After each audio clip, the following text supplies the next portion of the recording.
Welcome to TradeTheMBI.com. This is John. This report is for the 23rd, and well, wasn't that exciting? And this was an interesting aspect of it. We didn't have anything that required the retest, so it's not a shock that while we made a new low, we came all the way back up and closed right in between that previous algorithm level, and puts us pretty consistent to where it was. Of course, you can see it's live still trading now because the market just closed a little bit ago. So we thought we'd get this out there pretty quick, but you can see that separation and what it led to. Now that we finished not too far off the bottom, it was around 12 or so points. Still, it's lower, and that's exactly what we expected from what we were seeing from the daily as it continued to show weakness. And NASDAQ clearly much stronger because it closed above the 23%. If you look at it comparatively speaking, the 23 is now coming down to, let's see if we move this one, you can see it, there it is right there. Had to move the previous line because it was right on top of it.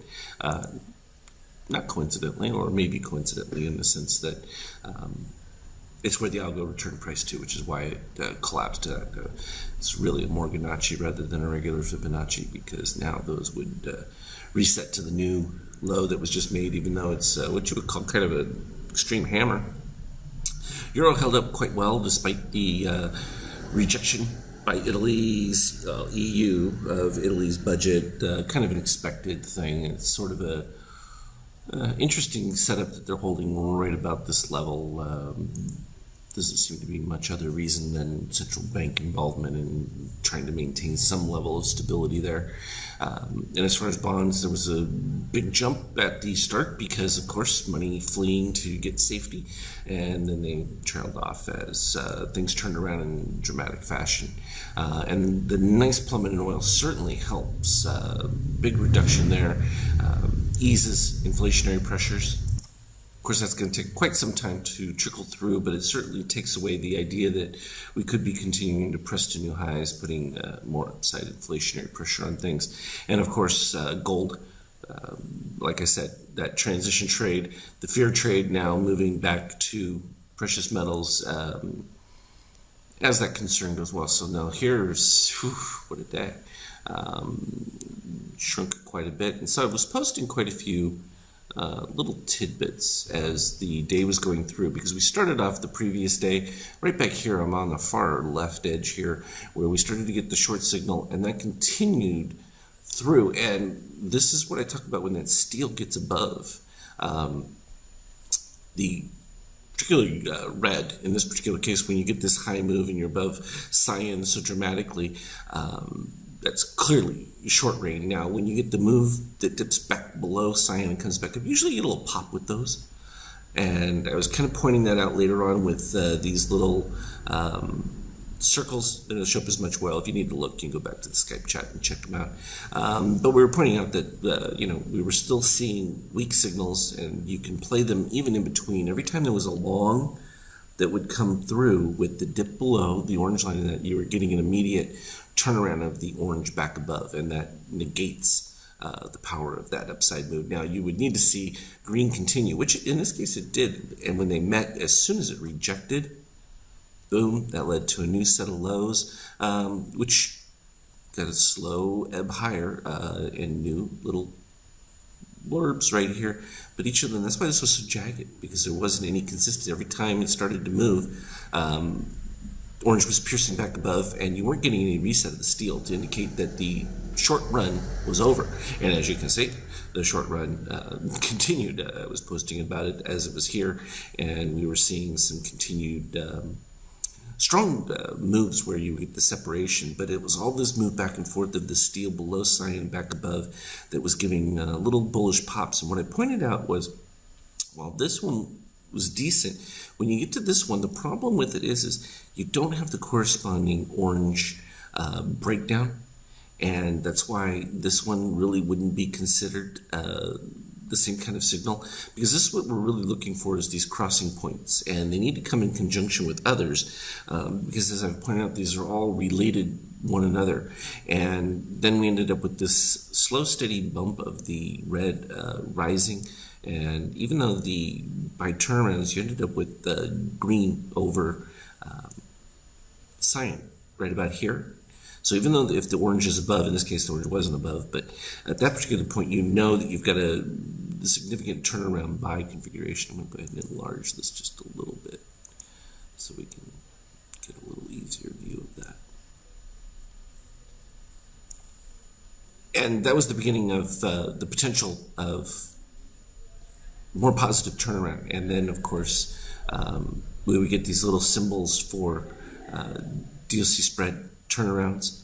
But you were well above 7 at this point with the red. So you also ended up with the significant move right here, which was the steel finally breaking below the red DOC. And that is where I posted it. Effectively, the downturn was over at that point. This was like minus, 2704, so it was like almost minus 40 points at that particular point. Or yeah, it was even more than that, because we'd have to go back to what the original open was from the end of the previous day, which, geez, was all the way back over here. So we were at 2760, and so to dip all the way back down here to the, just over 27 range was, 50 some points that you're pretty much clear that the market has dropped before you finally get a turnaround signal. Which is quite insane. And then we ended up with cyan moving below red, and that added to the positive move. We ended up with a couple of nice, clean little short signals that developed in between, and a clean DOC spread there. Here was a soft DOC spread where red was still rising, but you had that separation of steel to orange, and because it wasn't effective, it didn't really do much. It wouldn't have been wrong to short, and you would have taken a tiny amount of heat on it. The clear DOC spread happens pretty much at the same spot at the start of the bar. By the time it closed, it was below the ABM yellow, and then that led to a new pop. But again, you had the steel come across, which is a warning sign that potentially your short could be ending. What you're looking for there is the turnaround of the green or the orange dipping, and really didn't follow through with that until we got right about here where they met all together, and you already had the green over, and next bar, the orange makes a nosedive, and that's the clear signal. And of course, it's over the 50% mark too. So, and then from there, we ended up with a nice bull run that took us all the way across.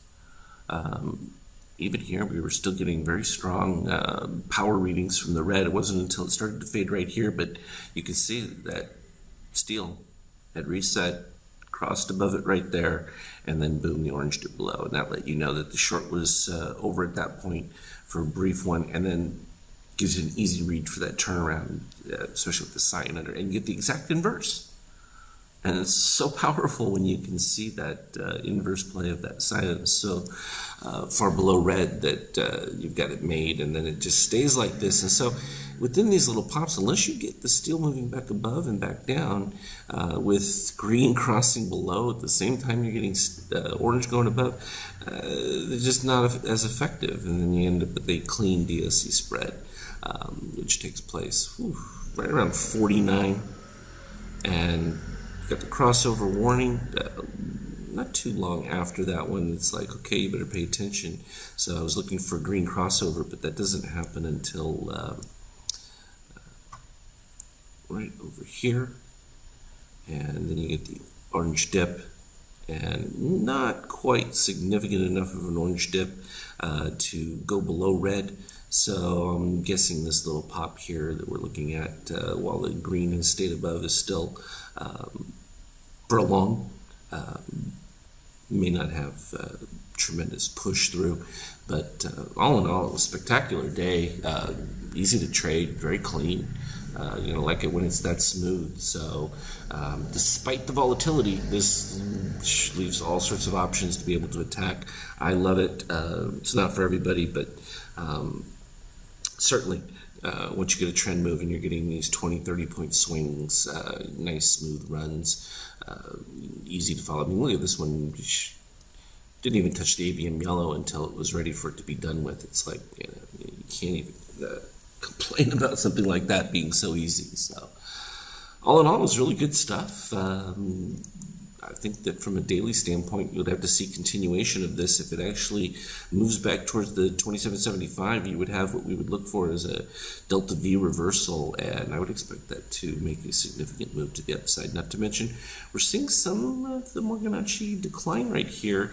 If we see the high starting to fall, that could generate potential pull towards the upside. That would be a little ways down the line, probably towards the end of the month. Of course, this always adds to the hyper scare of October, and all the past history of October. So it's always fun when you throw in a little bit of psychology mix. But some of this, I think, is more and more to do with the changing developments in the election and some of the uncertainty and the changing plays that go with potential of change of power, consistency of power, whether Republicans stay in control of both houses, one house, gridlock, all those things get played in. Everyone has their own idea of what the best distribution is within the S&P 500 as opposed to just owning the whole thing, and that creates a lot of transitional movement. So expect more of it. We expected October to be big as far as volatility, and boy, it has not let us down in one way at all. So very exciting stuff. Trade well. I will continue to put up charts. I probably won't be in until after the open. I'm going to be out in the countryside for a little bit, but when I'm back, I will definitely pop on or in pre-market if anything's happened in the European session before everybody's at their trading desks. As always, trade well.